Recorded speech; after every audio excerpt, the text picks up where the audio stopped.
الشهر الحرام بالشهر الحرام والحرمات قصاص فمن اعتدى عليكم فاعتدوا عليه بمثل ما اعتدى عليكم واتقوا الله واعلموا ان الله مع المتقين.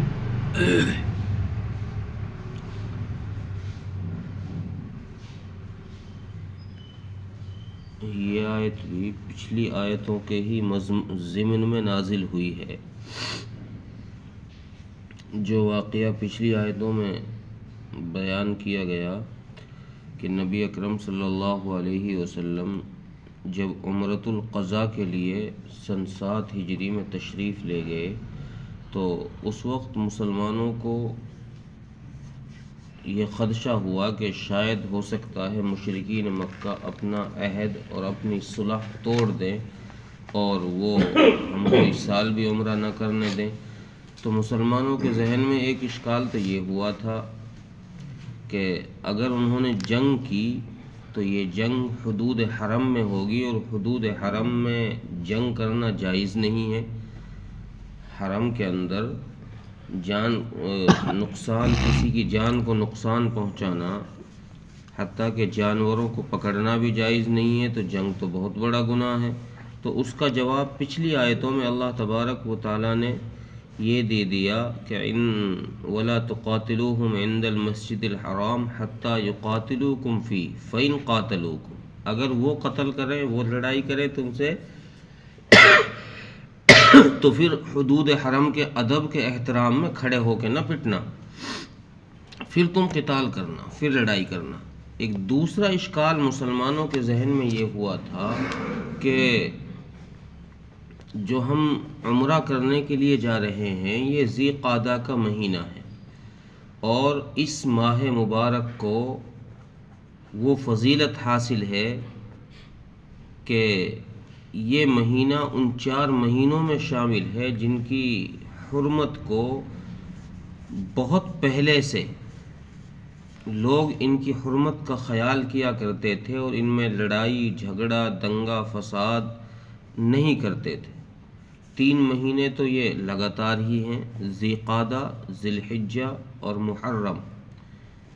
یہ 3 مہینے تو مسلسل لگاتار ہے. چوتھا مہینہ رجب کا تھا.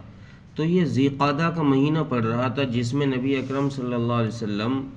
عمرۃ القضاء کے لیے تشریف لے گئے. تو اب مسلمانوں کے ذہن میں یہ خیال ہوا کہ لوگ اس مہینے کا ادب احترام کرتے چلے آئے ہیں اور خود یہ مشرکین مکہ بھی ان 4 مہینوں کا ادب کیا کرتے تھے. یہ شروع سے ایک دستور چلا آ رہا تھا کہ ان کا احترام کیا کرتے تھے اور شروع اسلام کے اندر بھی یہی حکم تھا. چنانچہ نبی اکرم صلی اللہ علیہ وسلم نے بھی صحابہ کو یہ ہدایات دے رکھی تھی کہ جب کوئی لشکر جہاد کے لیے جائے تو اس لشکر کو اگر وہ لشکر ذی قعدہ یا ذی الحجہ یا محرم یا رجب ان 4 مہینوں میں سے کوئی سا مہینہ آ جائے تو اپنا جہاد روک دے. ان کا اتنا ادب احترام تھا ان ماہ مبارک کا. تو نبی اکرم صلی اللہ علیہ وسلم نے یہ حکم فرمایا صحابہ کو کہ ان مہینوں کی عظمت جیسے پہلے سے چلی آ رہی ہے اس عظمت کو اسلام کے اندر بھی باقی رکھا جائے اور اپنے جہاد کو چھوڑ دیا جائے، ترک کر دیا جائے. چنانچہ اس پر عمل ہوتا رہا. لیکن سن 7 ہجری کے بعد عمرۃ القضاء کے بعد اس حرمت کو اللہ تبارک و تعالیٰ نے منسوخ کر دیا اور اب باجماع امت یہ ہے کہ ان 4 مہینوں میں سے کسی مہینے کے اندر اگر کوئی آدمی تم پر حملہ کر دے تو جیسے حدود حرم کے اندر جہاد کرنا منع تھا، لڑائی جھگڑا کرنا منع ہے اور منع ہی رہے گا قیامت تک، اسی طرح ان ماہ مبارک کے اندر بھی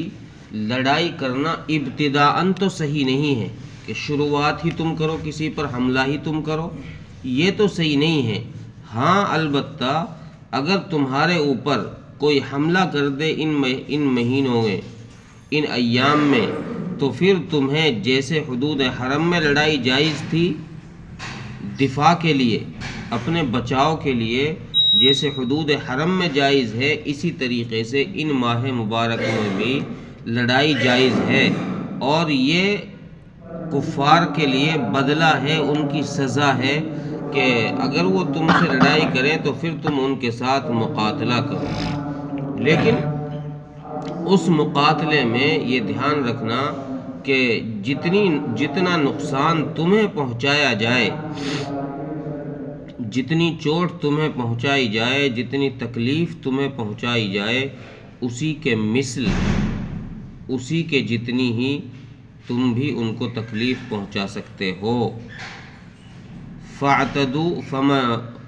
فَمَنِ اعْتَدَى عَلَيْكُمْ فَاعْتَدُوا عَلَيْهِ بِمِثْلِ مَا اعْتَدَى عَلَيْكُمْ، جتنی زیادتی تم پر ہوئی ہے، جتنا تمہارا نقصان ہوا ہے، اتنا ہی تم ان کا نقصان کر سکتے ہو۔ اگر کسی نے تمہارا ہاتھ کاٹا ہے تو اس کے بدلے تم بھی اس کا ہاتھ کاٹ لو، اگر تمہاری آنکھ پھوڑی ہے تو اس کے بدلے تم بھی اس کی آنکھ پھوڑ دو۔ جتنا تمہارا نقصان ہوا ہے، بِمِثْلِ مَا اعْتَدَى عَلَيْكُمْ فرما کر اللہ نے فرمایا کہ پھر وہاں زیادتی نہیں کرنی، بس تمہارا بچاؤ ہو گیا، بس ٹھیک ہے۔ یہ نہیں کہ اب تم ان مہینوں میں بھی لڑائی جھگڑا اس طرح کرو کہ ان کا صفایا ہی کرتے چلے جاؤ، اتنا نہیں۔ ہاں اگر تم پر حملہ کر دیا تو اپنے دفاع کے لیے اتنا بچاؤ کرو کہ تمہارا بچاؤ ہو جائے، تم پر تمہارا جو نقصان ہوا ہے اتنا تم ان کا کر سکتے ہو، بس اس سے زیادہ نہیں۔ اس لیے ان مہینوں کی حرمت کو پامال نہ کیا جائے اور ان کی حرمت کو برقرار ہی رکھا جائے، اس لیے شریعت نے اور فقہا نے یہ مسئلہ لکھا ہے کہ اشہر حرم جو یہ 4 مہینے ہیں، ان مہینوں کے اندر قتل کی، جہاد کی، لڑائی کی ابتدا نہ کی جائے، بہتر یہی ہے، لیکن اگر کسی پر حملہ کیا جائے تو پھر بچاؤ میں اس کو چپ چاپ بھی نہیں کھڑا رہنا چاہیے۔ اور دوسری چیز، اللہ تبارک و تعالیٰ نے پھر مسلمانوں کو یہ اپنی ذات کی طرف متوجہ کرایا، واتقوا اللہ، اور اللہ سے ڈرتے رہو، اللہ کو نہ بھولو، ہر حال میں اللہ کو یاد رکھو،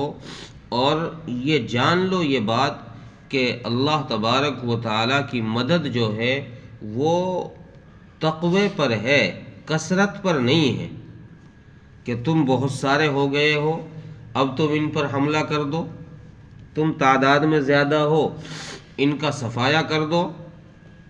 اس پر اللہ کی مدد نہیں ہے۔ اللہ کی مدد تو تقوی پر ہے کہ جس کے پاس جتنا اللہ کا خوف زیادہ ہوگا اتنا ہی اللہ کے قریب ہوگا اور اللہ کی اس کے ساتھ نصرت ہوگی۔ اس لیے اللہ نے فرمایا وَاعْلَمُوا أَنَّ اللَّهَ مَعَ الْمُتَّقِينَ، یہ بات خوب جان لو کہ اللہ متقیوں کے ساتھ ہے۔ متقیوں کے ساتھ ہونے سے کیا مطلب، کیا مراد ہے؟ مراد یہ ہے کہ اللہ تبارک و تعالی معیت میں، معیت بالمکان اور معیت فی الجسم سے تو پاک ہے۔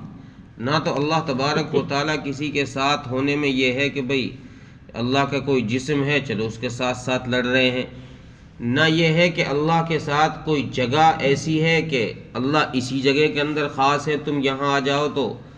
تمہارے ساتھ اللہ ہو جائیں گے، نہیں۔ معیت سے مراد یہاں نصرت ہے، مفسرین نے لکھا ہے کہ یہاں نصرت مراد ہے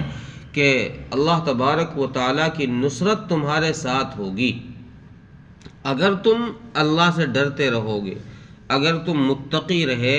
اور تم نے تقوی اختیار کیا تو پھر اللہ کی نصرت تمہارے ساتھ، اللہ کی مدد تمہارے ساتھ ہوگی۔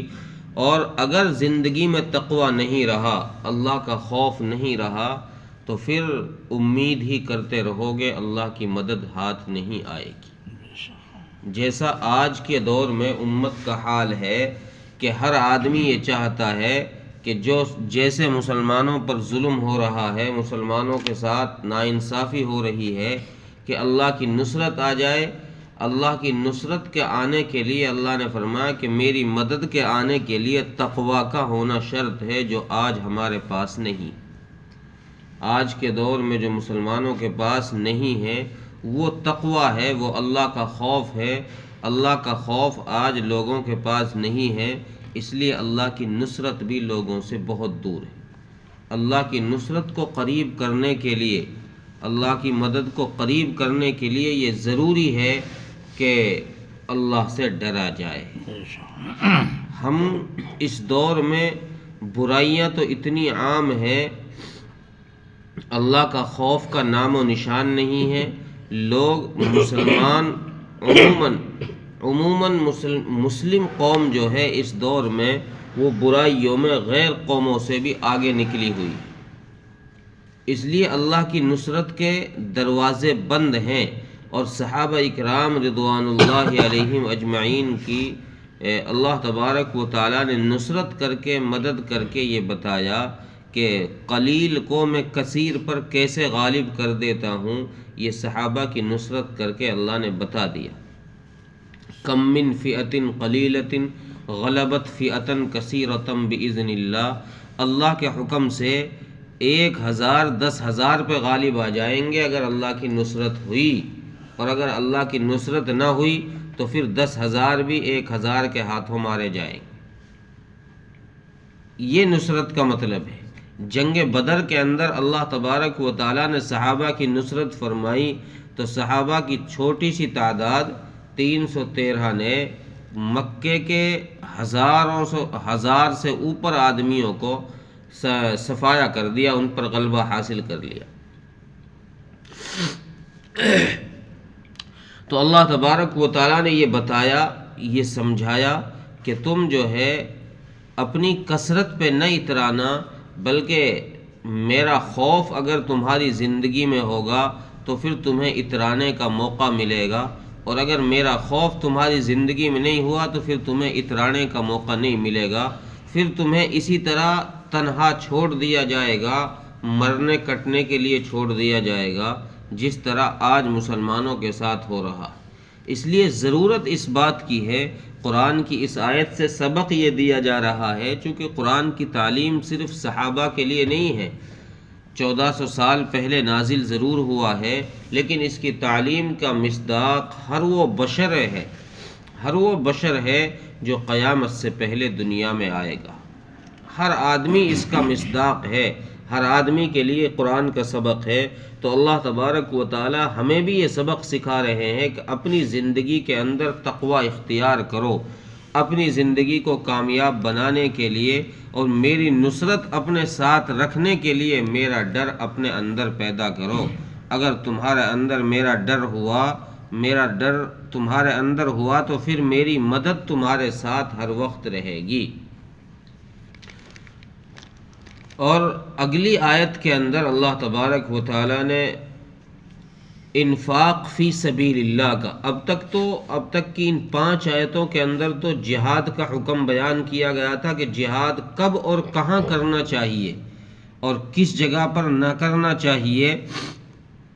کس وقت کرنا چاہیے۔ اگلی آیت میں یہ ہے کہ جہاد میں جیسے جان کا خرچ کرنا، جان قربان کرنا، اپنے آپ کو شہید کرا دینا، یہ باعث اجر ہے، باعث ثواب ہے، تو کیا مال کا خرچ کرنا بھی، انفاق فی سبیل اللہ بھی باعث اجر ہے؟ اگلا اور 10واں حکم اس اگلی آیت کے اندر انفاق فی سبیل اللہ کا ہے، یہ انشاءاللہ کل بیان کیا جائے۔ الشہر الحرام، ترجمہ دیکھ لیں، الشہر الحرام بالشہر الحرام والحرمات قصاص، اور حرمت والا مہینہ بدلہ ہے حرمت والے مہینے کے، والحرمات قصاص، اور یہ حرمتیں قصاص ہیں، آپس میں ایک دوسرے کا بدلہ بن جاتی ہیں۔ فمن اعتدى علیکم فاعتدوا علیہ بمثل ما اعتدى علیکم، پس جو شخص تم پر کوئی زیادتی کرے تو تم بھی اس پر زیادتی کر سکتے ہو،